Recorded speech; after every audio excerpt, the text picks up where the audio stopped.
So today we've come back to the Havila Children's Centre.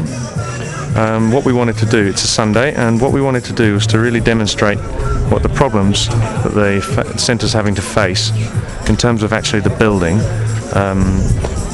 really demonstrate them very clearly, so it's very evident what we're trying to do to improve them. So of course the first problem is the most evident one. We're in the middle of a slum. That's not a good thing. But to go more in detail, as you can see, this is the front of the Havila Centre. Okay? This is it. If I look down that way, you can see the road. And on the road we have open sewers. So just to be more precise, if you look at this, this is what is right outside the door. Right? So the children can't really come out and play for that reason, because there are open sewers. Additionally, when they come outside and play, there are 68 of them on this road, and there's a lot of other kids. They don't have uniforms on, so it does get difficult for the teachers to monitor where the kids are, and they can easily get lost. Some children are brought here by their parents in these maze of roads, and they can often, children don't know how to get back, and they don't know how to navigate. So if the children do wander off, they can actually get lost, which is a problem. So, to cut a long story short, the children have to stay inside. Okay, it's too much of a risk. Now, you can see the size of this place. It's like a small bedroom. Okay, and they have to get 68 kids inside them. So they start at 8 o'clock in the morning. They finish at 3:30 in the afternoon. And during that period, they have to basically stay inside this room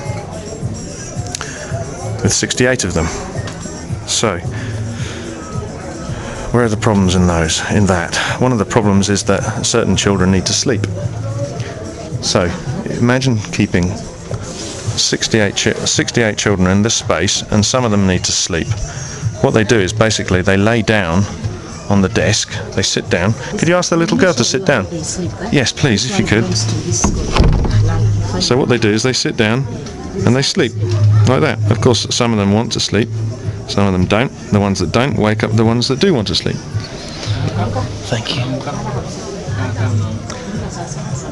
One other point is, actually, while she's there, you can see the size of the desk that she's sitting on. Now, these children, how many people will be sitting on a desk like this? How many children? They sit 8. 8? 8? Yeah. So there are 8 little children sitting on a desk like this. And they don't have any space, really, to draw, or to put their pens, or to do any sort of work. So most of the time they have to really just listen to what the teachers say, and they don't have much of a chance to actually experience things themselves. You can see this is an A4 piece of paper. Okay, this is my A4 pad. It gives you a rough idea of how much space that little girl has to work in. She's looking at me like I'm a weirdo.